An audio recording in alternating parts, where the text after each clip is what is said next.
of the tram, and I'll be back to assist you as soon as it's safe to do so.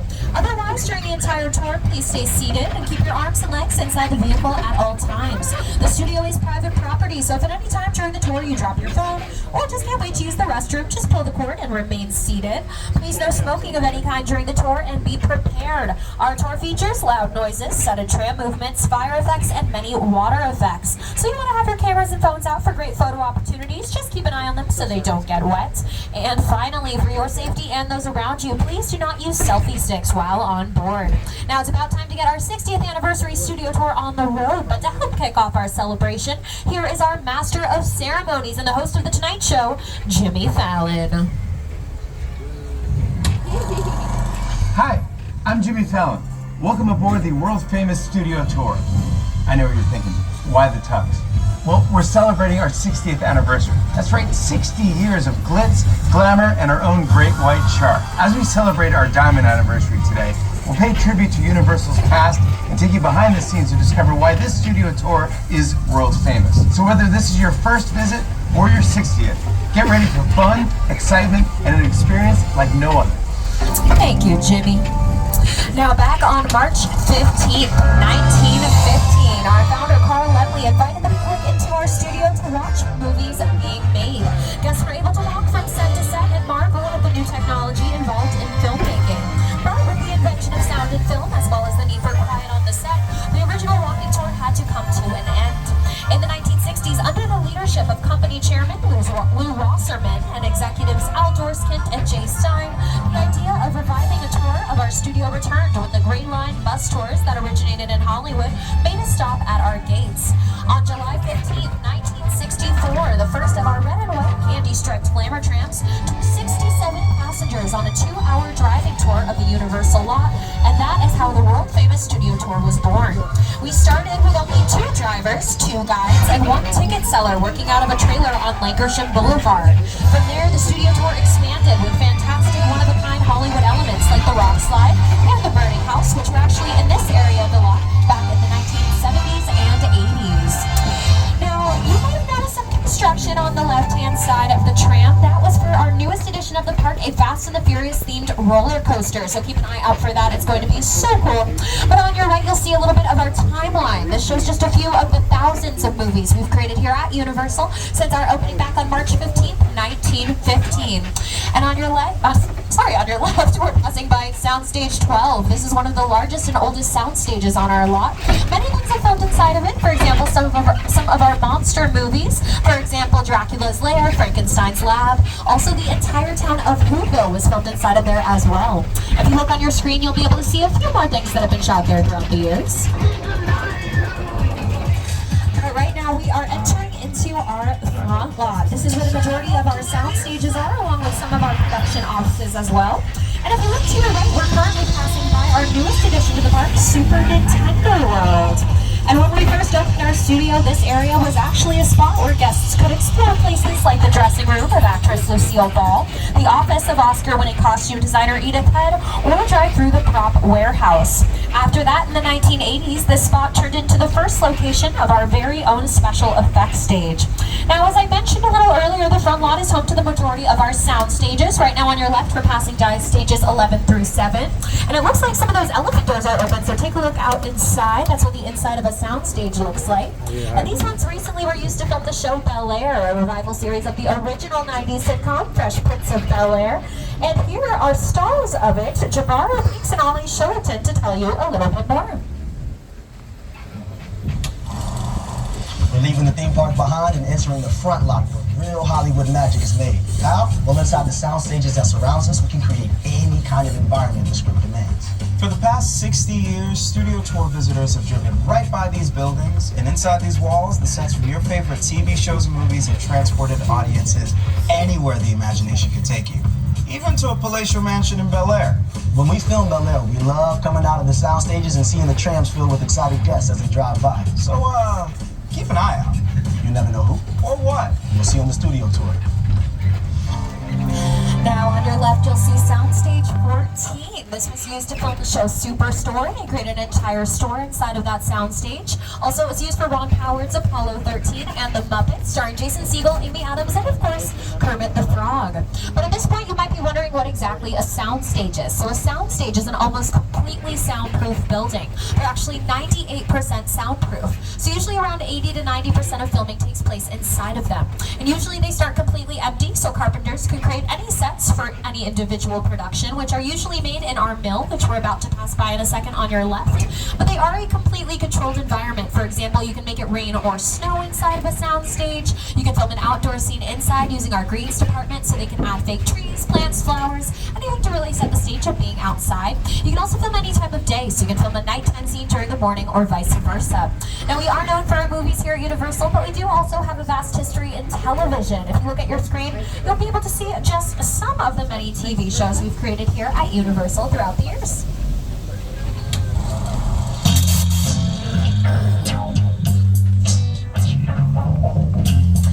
Now, coming up on your left, we do have our very first celebrity sighting of the tour. It's Ted, and he is celebrating because Ted just got his very own TV show that premiered on Peacock back in January. It is a prequel to the original films and is executive produced by UCB and Seth MacFarlane.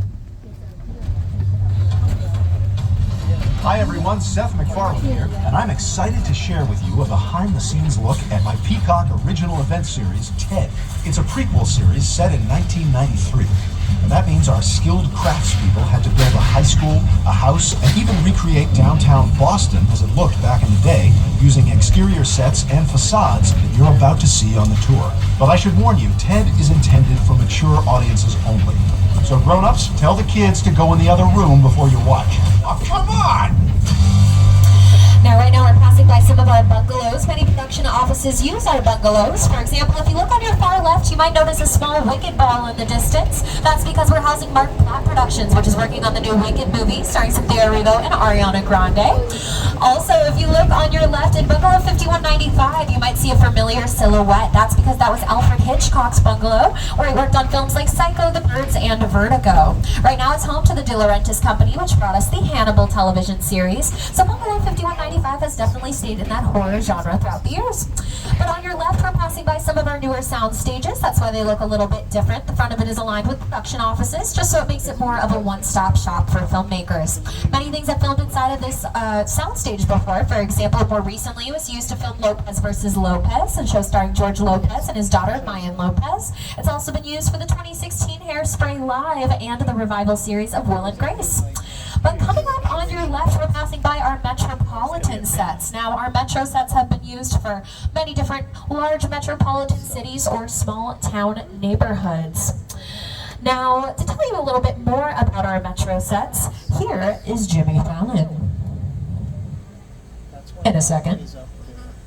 Here it comes. 1, 2, 3. We're about to cross the imaginary boundary onto the back lot, where we have exterior sets for many outdoor scenes. Over the last 60 years, studio tour guests have seen these locations turned into big cities, quiet suburbs, even that guy's hometown. Yeah, that guy. For countless movies and TV shows. This is Universal's Metro sets. Now, many things have shot in our Metro set. For example, American Ninja Warrior often films their obstacle courses in our New York Street section. Our Metro sets have also been used in Home Alone 2, Lost in New York.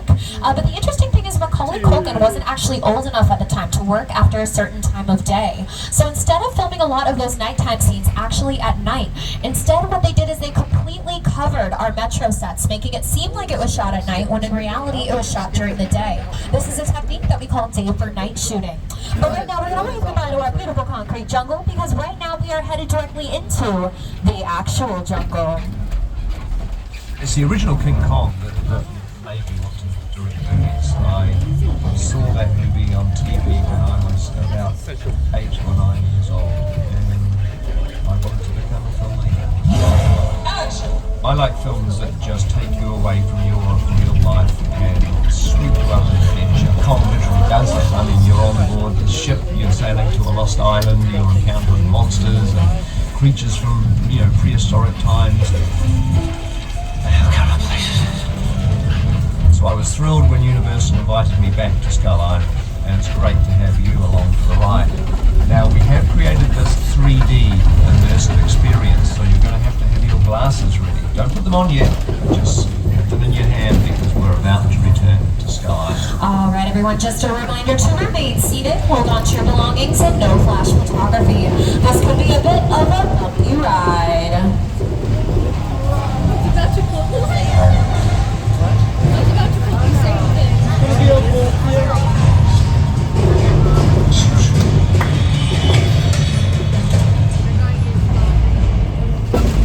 All right, everyone, now's a good time to put on those 3D glasses.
Screens that Universal has ever created, standing at 40 feet tall and 180 feet wide. Now, what you witnessed was used using CGI, which is computer-generated imagery that's used in a lot of visual effects. A great example of this is if anyone's seen James Cameron's Avatar movies. They use a lot of CGI in order to create the different worlds, for example, Pandora. And there actually is a connection between Avatar and King Kong, and that's that they were both designed by the members of Weta Effects. Now, Weta Effects have won over 6 Academy Awards for their work in visual effects throughout the years. For example, they've worked on films like Avatar, King Kong, The Lord of the Rings trilogy, Avengers Endgame, and more recently on the TV show The Last of Us. Now, if you've seen The Last of Us, you might know there's many creatures like the bloaters, clickers, and we are actually known for our creatures here at Universal. And we have many of our classic monster films, for example, Dracula, Frankenstein's monster, Bride of Frankenstein, The Wolfman, The Mummy, The Invisible Man. Any classic monster you could think of was created right here at Universal. And one of the biggest fans of them was an artist by the name of Tristan Eaton. And coming up on your right in a second, you're going to see one of my favorite areas of the lot that we barely ever have access to. It is our Universal Monster Mural. So here's a little bit more about it. Keep an eye out coming up on your right-hand side.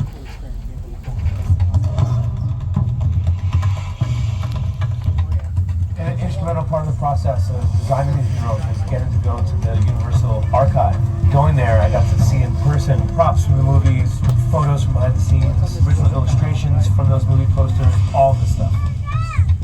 I had an early affection for movie monsters. I was always fascinated by the magic behind making movies, but I fell in love with zombie movies and monster movies as a young kid. My world that I come from is skateboarding and graffiti and comic books. You always have to pay homage to where that art form started. And for me, it started with painting stuff in the street illegally. All right, everyone, it's on your right. Billboards and dumpsters. Without that, I never would be here using spray paint like this.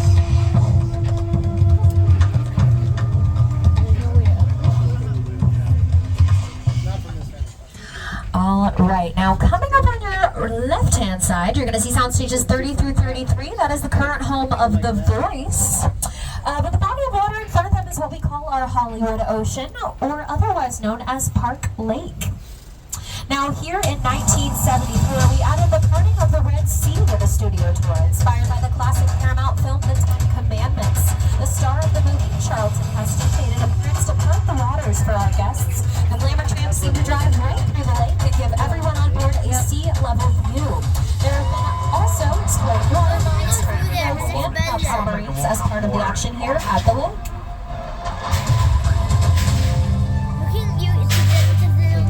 Now, I have a question. Do we have any horror movie fans on the tram? Awesome. Well, right now we're passing by a filming location from a movie that's also celebrating an anniversary this year, The Black Lagoon, from the 3D monster classic Creature from the Black Lagoon.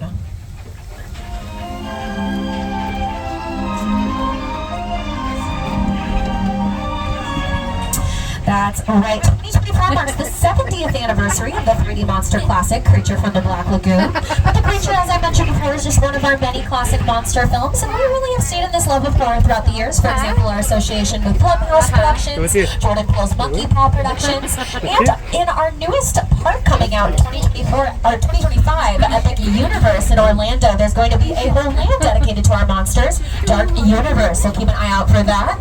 Most of our classic monster films, this is the heart of our studio. They were shot right here in Little Europe. Now, Little Europe dwells in the Wolfman, Egypt in the Mummy, Transylvania in Dracula, but you might recognize it a little bit better as being the afterlife. That's right, everyone. Welcome to the good place. You, Eleanor Shellstrop, are dead. Cool. This location, the afterlife, come on. I have never ever seen this. You're in the good place. I'm not supposed to be here. I can't risk going to the bad place. Well, maybe it's not all that bad. Hi there. How can I help you? What is the bad place like? Well, it doesn't sound Now, you'll see awesome. yogurt on your left-hand side.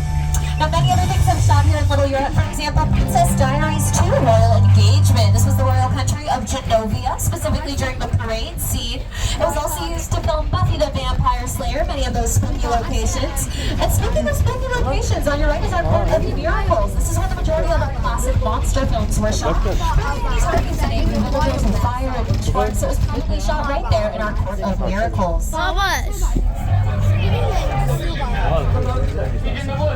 Get out the bloodhounds. Raise all the men you can. Talk to women indoors. It's inside, guys. Are you ready? Let's go. Your tosses and go.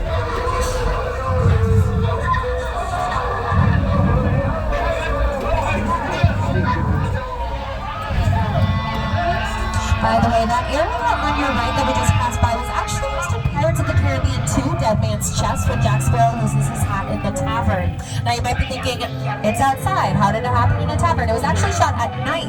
What they did is they put a chandelier on a crane, making it seem like it was shot inside, when in reality, it was shot outside.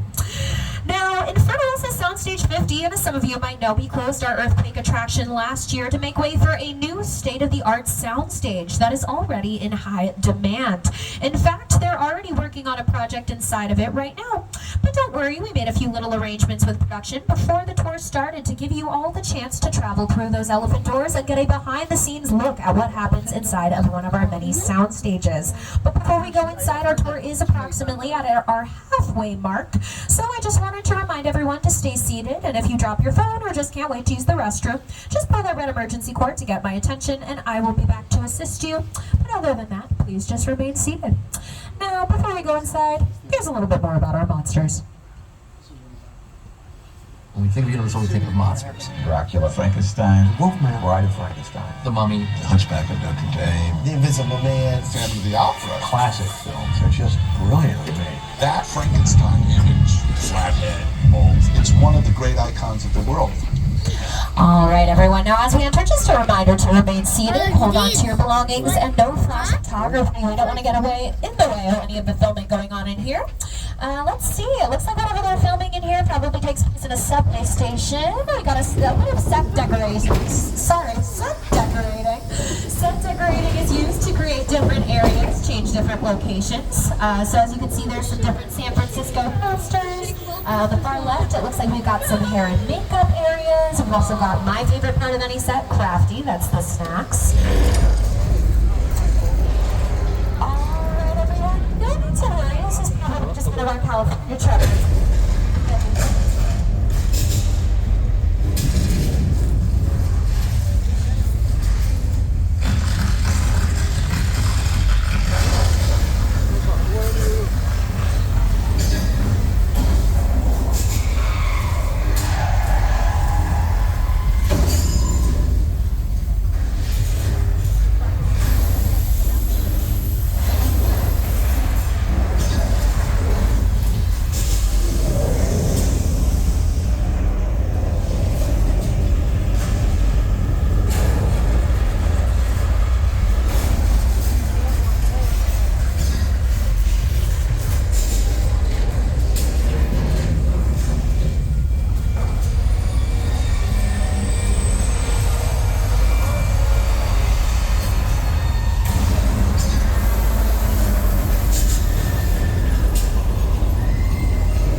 Alright everyone, this attraction originally opened 35 years ago in 1989 and just reopened this spring for our 60th anniversary with a complete Hollywood makeover, updating all of the props and movie making equipment, bringing the set into the 21st century.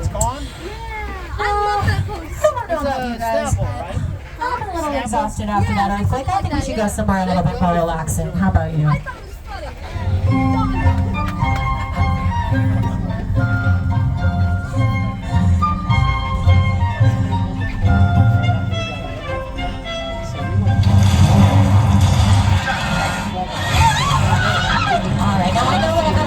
Don't they have a shark problem? Well, they did, but not anymore. That's right, my good friend George is actually a diver for the Amity Police Department, and he's informed me there are absolutely no more sharks in the water.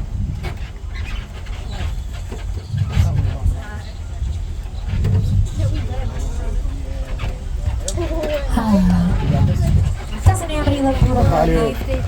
Oh, what's that?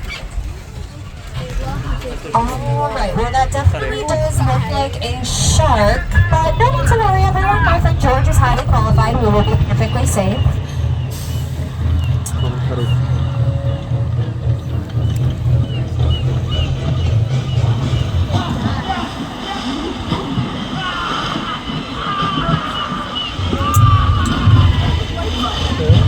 Alright everyone, it looks like we might have lost our friend George. But you know, one thing's for sure, he had a lot of guts in the end, he really did. Yeah. Well, you know, I think we'll be safe as long as we hide behind these barrels of gasoline. I don't think the shark should find us back there.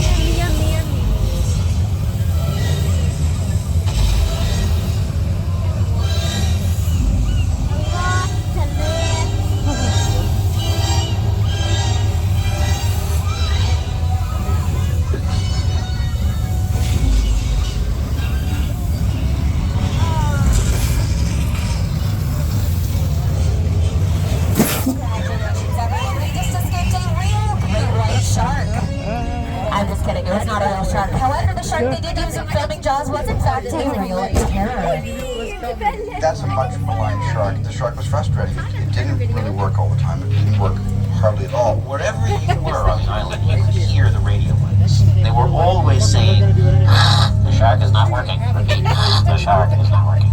We just waited around. We just waited and waited and waited. The shark worked well enough. For a while there, it had the biggest hit of all time. So I really owe the shark a lot.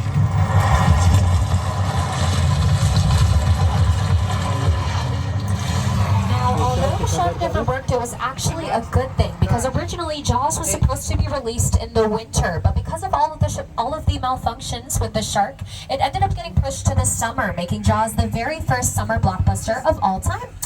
But something that plays a huge role in any film is weather, whether it's the hurricane that first traps heroes on the island, for example in Jurassic Park. Any horror movie can be scarier through weather. Also, any romantic movie can be a little bit more romantic using weather, but sometimes we have to create it ourselves. So to tell you more about it, here is today's show co-host and weather anchor, Ella Laker. My favorite part of the tour, weather. When it comes to film and TV, it is truly a special effect. In fact, to demonstrate how weather effects are created, we debuted our first major attraction here on the studio tour way back in 1968.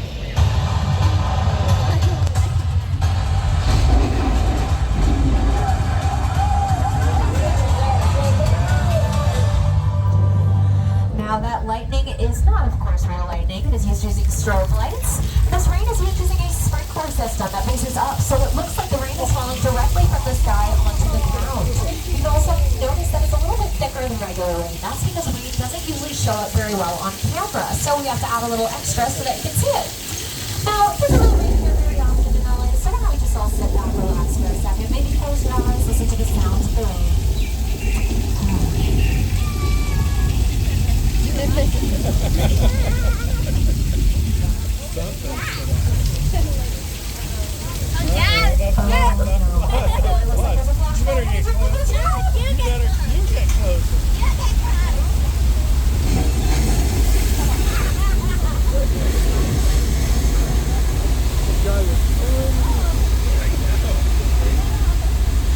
Alright everyone, that was our flash flood attraction, the very first attraction ever to come here to the studio tour.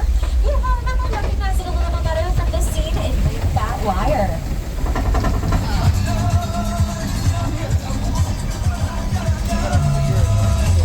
You can't outrun the Wolf King! Yeah, we'll see about that. Hey guys, funny talk!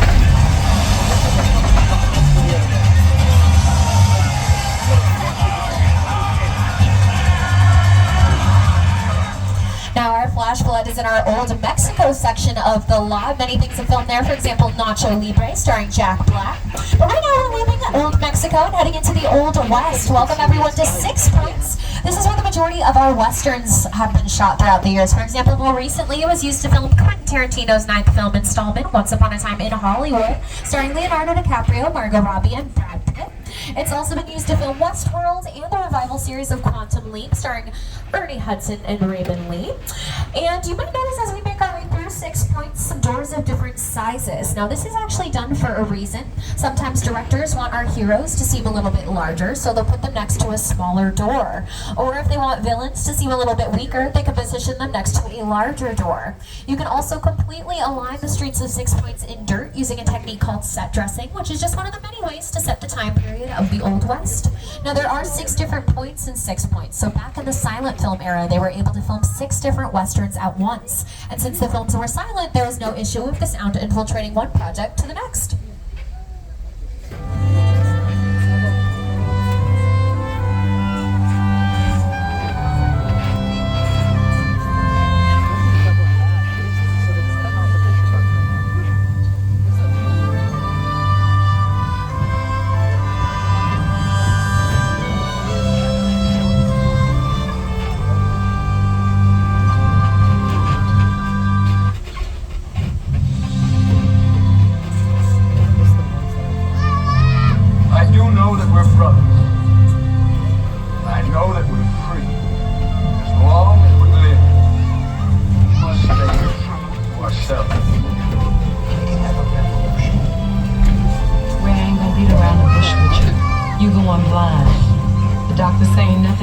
So we gotta do it ourselves.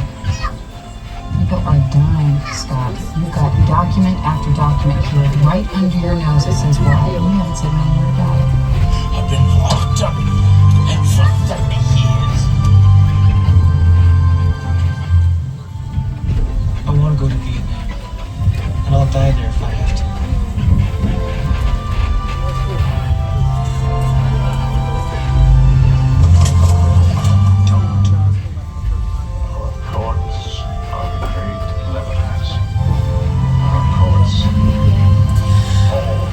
right now we are heading into our residential sets. If you look on your left, we're passing by Elm Street, and this isn't bad for the nightmares. However, if you're a fan of Never Have I Ever on Netflix, that's the street that Paxton Hall Yoshida lived on. And for all of you horror fans, on your right is Rob Zombie's House of a Thousand Corpses. This is also the Chicken Ranch used in Dolly Parton's Best Little Whorehouse in Texas.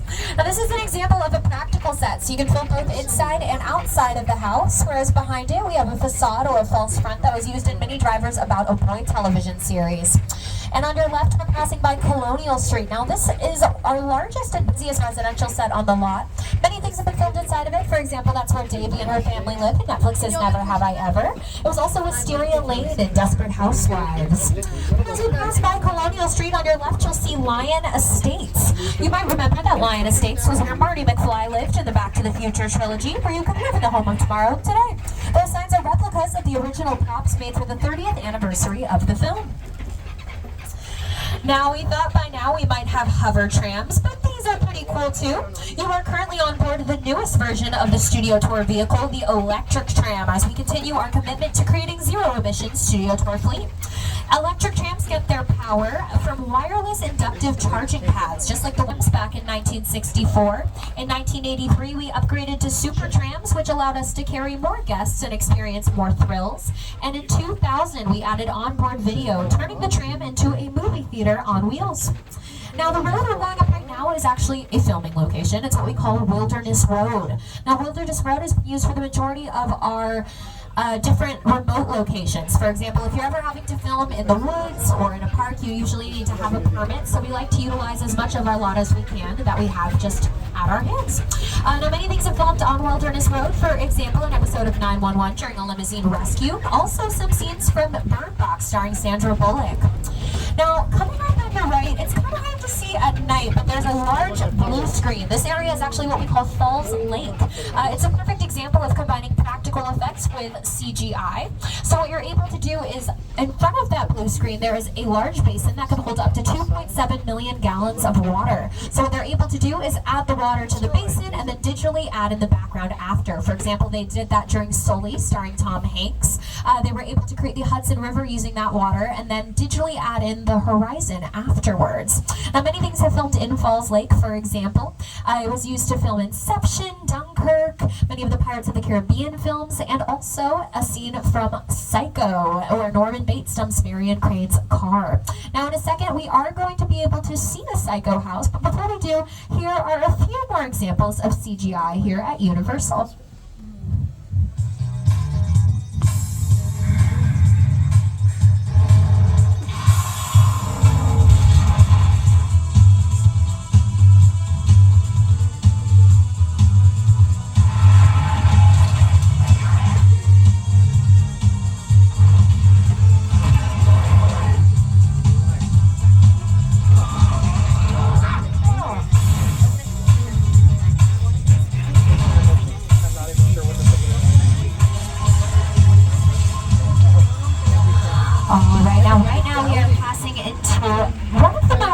Sets on our entire lot. This is the crash site set from Steven Spielberg's War of the Worlds. The airplane crash site set is a perfect example of a set that is all designed around a vision that Steven had. When we first began to sit down to talk about War of the Worlds, I thought, what if the 747 goes down right in a big neighborhood? Because it's just something you don't see. You're doing good. You're doing good. Keep your eyes on me. Listen, I want you to close your eyes, okay? Got them closed?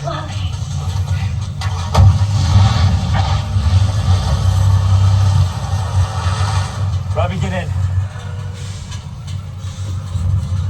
Get in. Now, that plane is a real Boeing 747 that was purchased from an airplane graveyard and destroyed specifically for the making of this film. Now, you might have wondered why the top of it was off. That is because it wouldn't fit under the Los Angeles freeway when it was on its way over here. And when it was time to put it back on, Steven Spielberg said, no, I like it this way. It looks like the aliens came and sucked the top of it off. Now, on your right is a set that has been a highlight here on the lot since our original 1964 studio tour. It's home of Norman Bates from Alfred Hitchcock's classic thriller, Psycho. Now, as we head down to the Bates Motel, if you look on your right in a second, you'll be able to see see a scale replica of LA's most iconic landmark, the Hollywood sign. And just as we've been celebrating our 60th anniversary here at the studio tour, the Hollywood sign has also been commemorating its centennial year.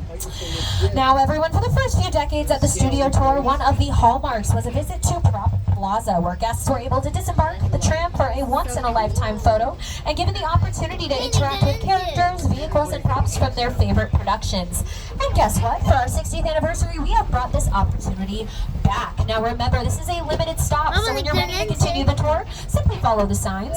You will most likely be boarding a different tram with a brand new studio guide, so just remember to gather all of your personal belongings and your 3D glasses.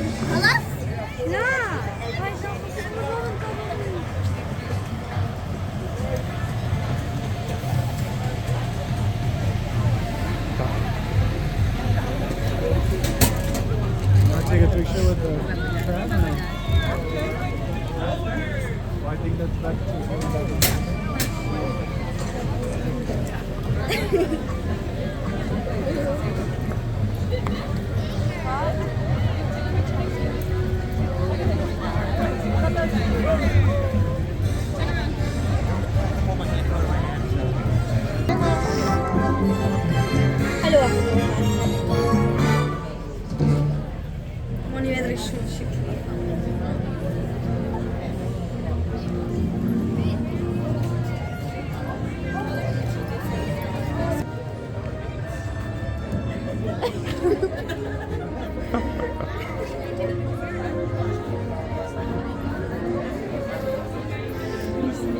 Ja, ja.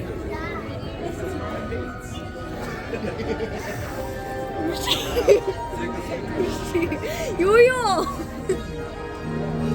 Griffith! Are you blind?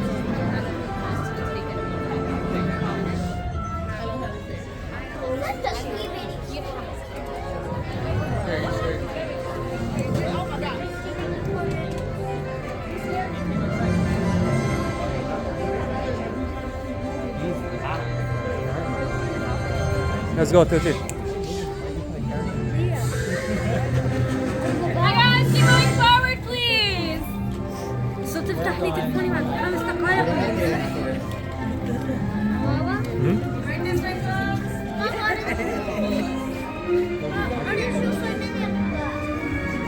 You so lovely.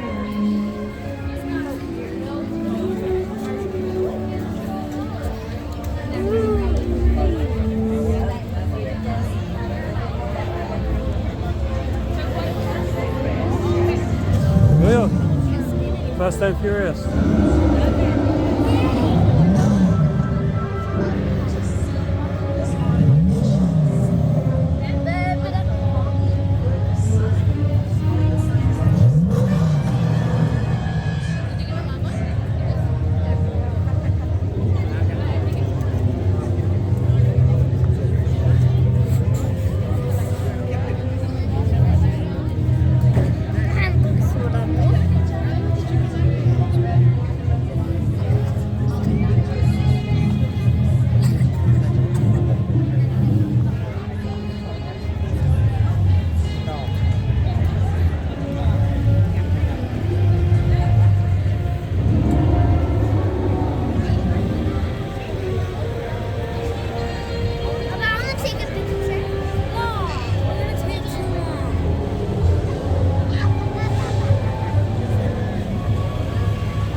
Trips to Universal Studios, seeing the Jaws ride. One of my favorite movies of all time. Just feeling like, that's it. That's the Jaws. Like, I don't even know if that is the Jaws. I hope it is.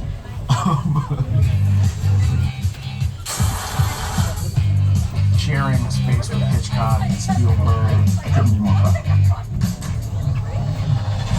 Let's go, baby! Let's go!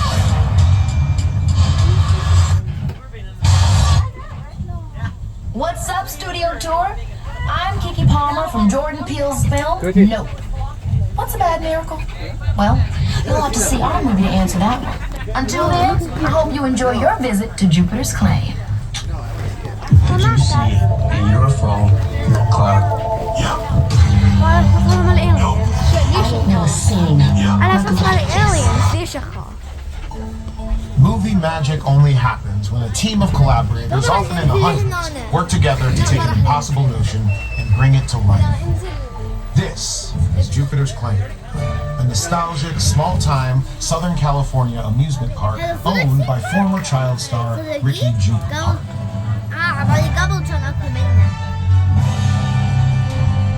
Over there, look into the winking well and have your picture taken just like the kids in that old 90s movie Kid Sheriff. That's what this whole place is loosely based on. Remember that one? No? Why? A little further down, you can see the brand new Star Lasso experience. Built to showcase an unbelievable new live show. Oh, it's not looking so live anymore. Anyway, behind this Hollywood fantasy of a gold rush frontier town lies a sinister secret. It is smack dab in the center of the UFO hotspot. Welcome to the world of no.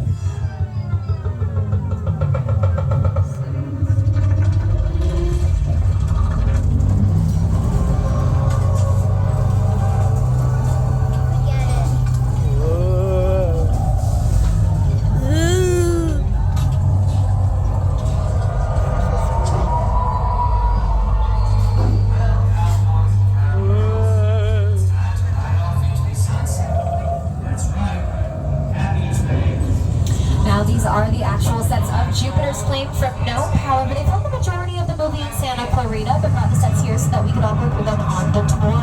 But right now we are headed toward the part of our tour where we once had an attraction called the Doomed Glacier Expedition, better known as the Ice Tunnel. Now this tunnel was featured in an episode of the $6 Million Band starring Lee Majors with Andre the Giant as Bigfoot. The tram would climb to an imaginary level or elevation of 12,000 feet, and the only way back to the theme park was through the ice tunnel. When inside, the slightest sound could trigger an avalanche, and it always did, causing the walls to split and guests to tilt along with the Hollywood special effects.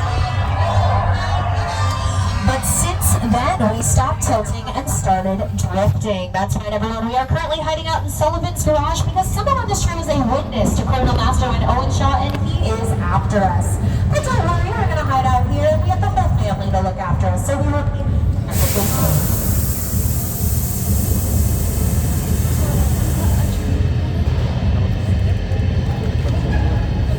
My name is Roman Pierce. Pleased to meet you. My buddy Hobbs asked us to stash you Shaw for a while. We brought you in our secret spot. Alright, look guys, we're gonna keep Shaw from finding you. But to keep you safe, we need your help. We don't want the syndicate tracking us here. So put away your cameras and turn off your cell phones. One flash or one ringtone can give us away. I need y'all to take this real serious. Okay, pull into the next bay. We'll meet you in there.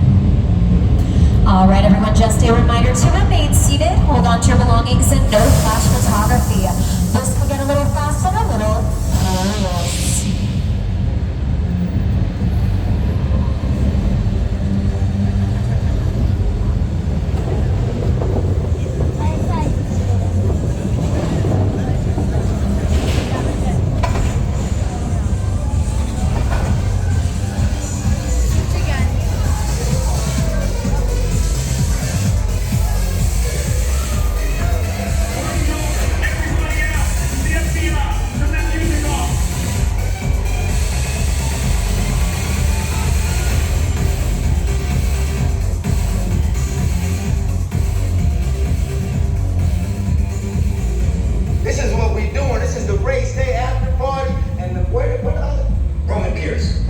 FBI, don't move. Neil, that's right, party's over. You know how long I took to iron this shirt, man? I'm not. You're under arrest right now.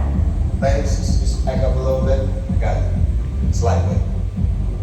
First of all, I don't work for you. Oh, really? Well, tell me, Roman, who do you work for? We don't work for nobody. Now, I suggest you clear out of here, otherwise we can't guarantee your safety. Guarantee my safety? I'm the one holding the gun. Yeah, but mine's a whole lot bigger than yours. Escort this novice out. Let's go, Cookie Puss. That ugly suit on, man. It's cheap. Somebody out there really pissed off Shaw. It's gonna get ugly fast. Yeah,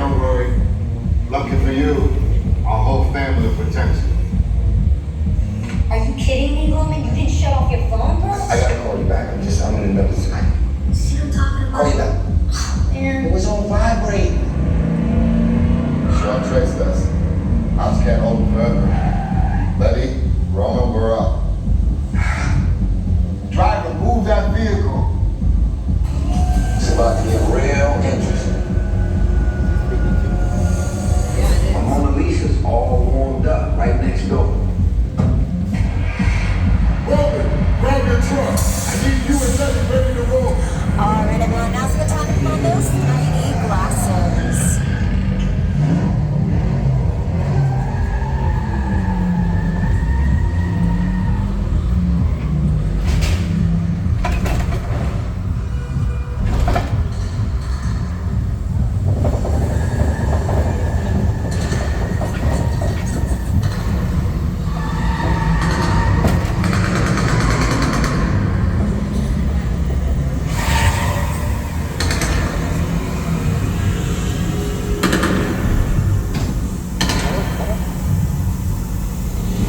Which one of you is the witness? Speak now or you all get fried! This is our turn. After them! Okay, guys, it's showtime.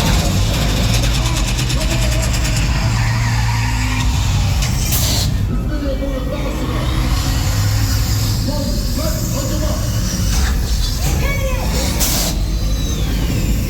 I got the bull by the horn! Now we're moving.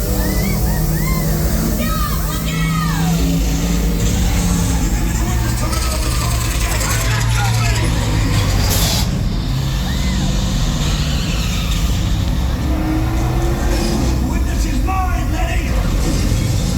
How about you eat asphalt? Don't think you're getting away! Come in the... Way to go, Letty. Don't let another missile shot! Not gonna happen. Don't worry, I got this. Roman, don't shoot! Head for the bridge! Under construction! Everybody hold on! Hit the nitrous. Ride or die.